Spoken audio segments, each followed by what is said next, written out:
Hi everyone, how are you today? Well, that's what we usually ask, right? Well, today I want to ask you something a little bit different. I want to ask you, who are you today? Now, when I think of that question, my mind automatically goes to, well, it depends on the situation and the environment I'm in. Now, if I'm in work, I'm Gina Buckney, corporate delivery expert. But if I'm at home with my nieces and nephews, I'm loving Auntie Gina. And on the park, I'm Dog Munter Angel Face.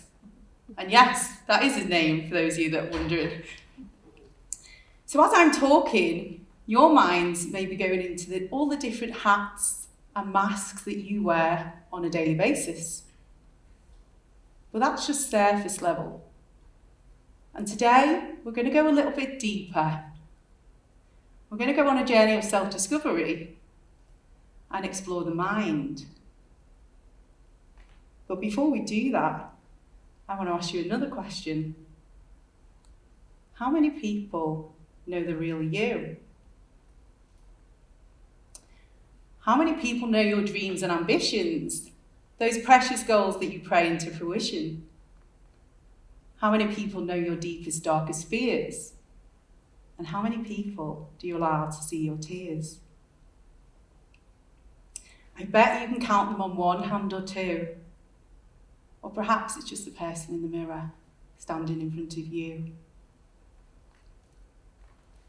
So about a decade ago, I started my journey of self-discovery because I was so fortunate to be so successful in my career, but I was unfortunate to be so unsuccessful in my personal life. And I started to question why. Why can we be so successful in one aspect of life and so unsuccessful in the other? And for you in the audience, it might be the other way around. You might be really successful in the world of relationships, but unsuccessful in your work life.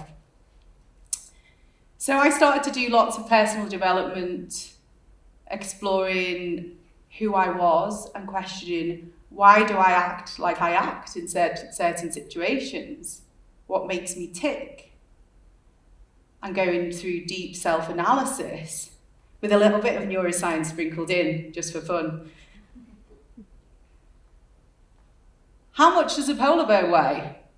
Says one guy who come and tapped me on the shoulder in a bar, and I automatically gave him the cold shoulder, thinking, who is this? Now, if anyone knows the punchline to that joke, if you've used it, don't never use it again. But if you do, it was enough to break the ice. Unfortunately, it wasn't enough to break the ice with this ice cream at that moment in my life. But that guy was brave and he had no fear, so I respect him for that.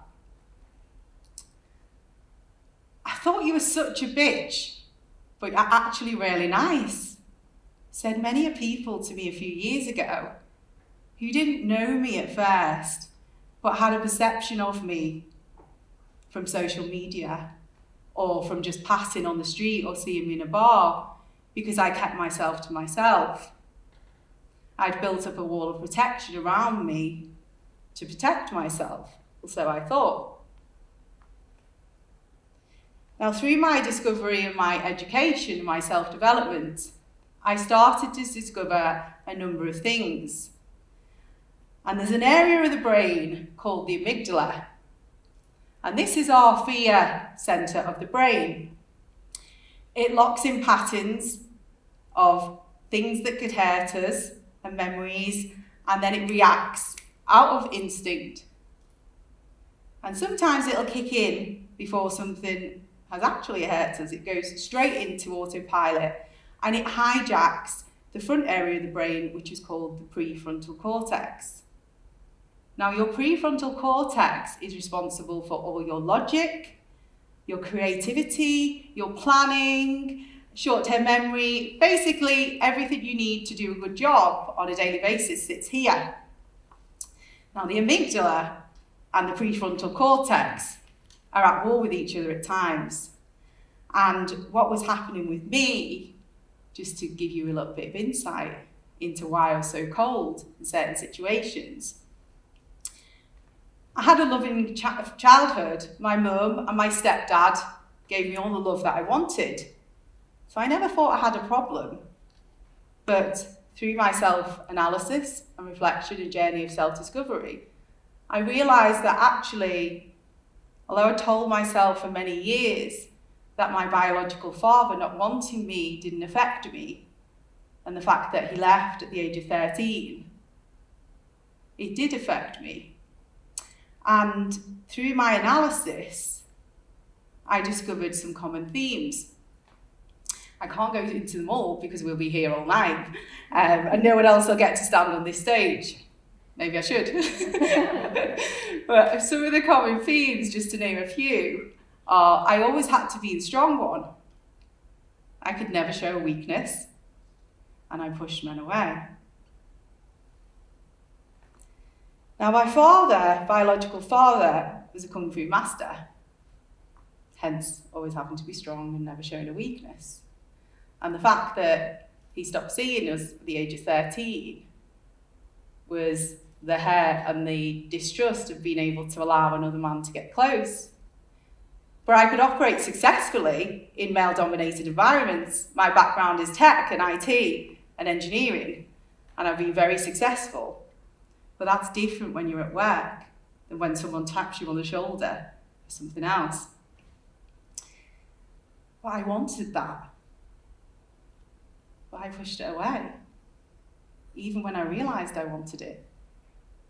And that's because there's a pattern, or there was a pattern in my mind, in the amygdala, that is like, oh, that's scary, react. And in our minds, we have programming patterns, and they're on repeat. So my background is computer science. That was my first education, my degree. And I found the similarities between computer science programs and programs in our brain.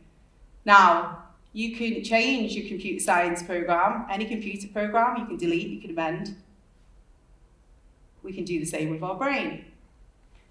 And there is a way to transform your brain and the structure of it.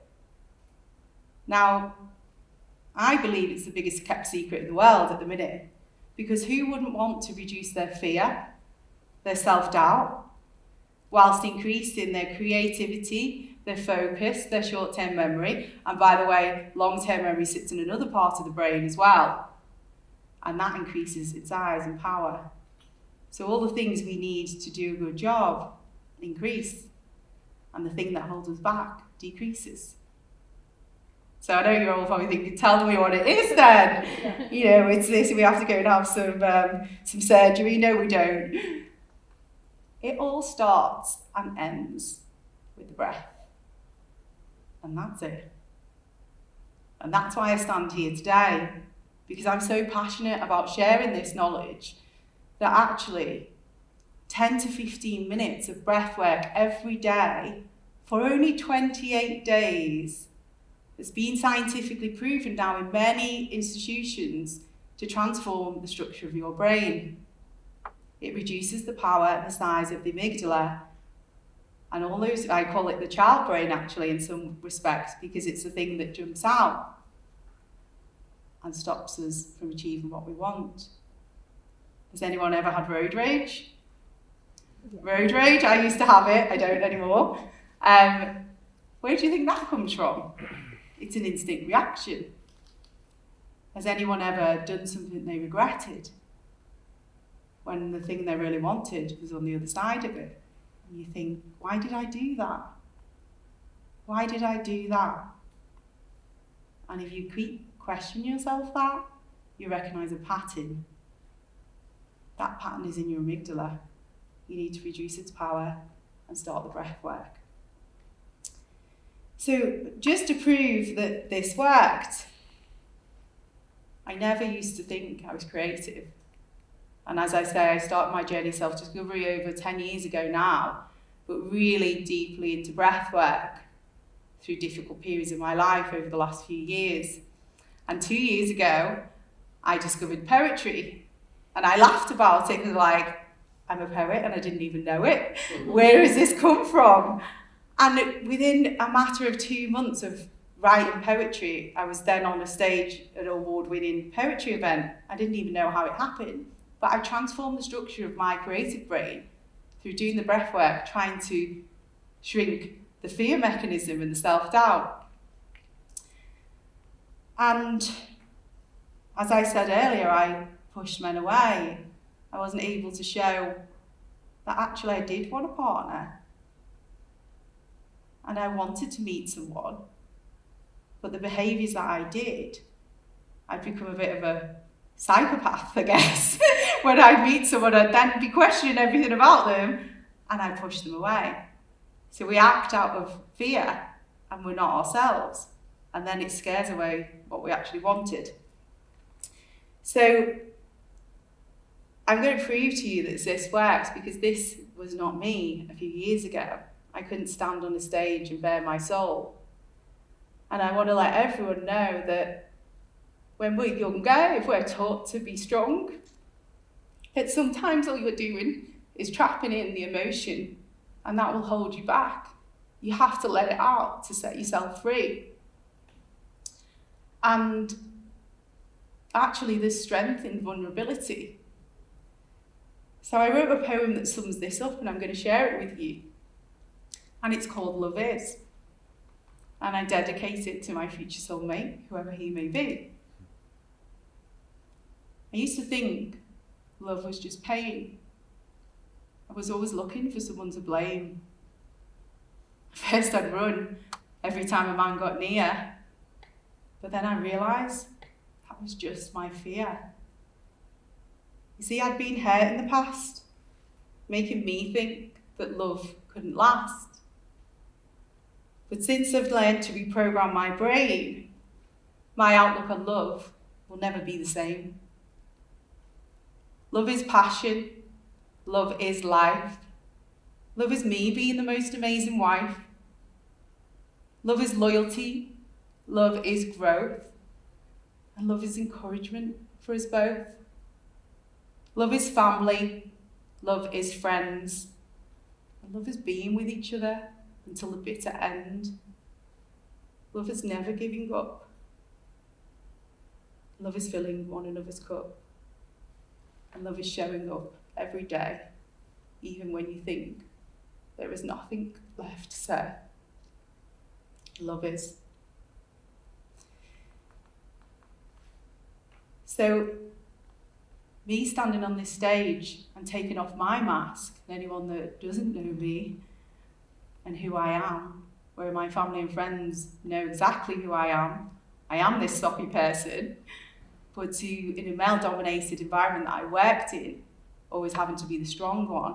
Remember, my biological father, who was with us till we were 13, was a kung fu master. He used to stand on our stomachs to make us strong. But I wasn't that athletic person. That wasn't me. So I used to be told I wasn't good enough and be poked in my back to say this is too fat.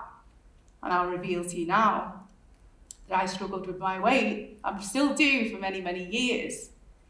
So there's a saying in life that sticks and stones may hurt our bones, but words can never hurt us. But the problem is the words do hurt. We just sometimes don't realise the long-term effects that they have. But you can transform that. And you look for the pattern and you go back and you weed it out as though it was the departed and you let it go. So I want to ask you a question again. Of who are you today? But I want to ask you another question. Who do you want to be today? And if there's a disparity between your projection and your reality, it's time to go on a journey of self-discovery. And it's time to unmask yourself, because I promise it creates for a better mental health. I've been Gina Buckney. Thank you very much.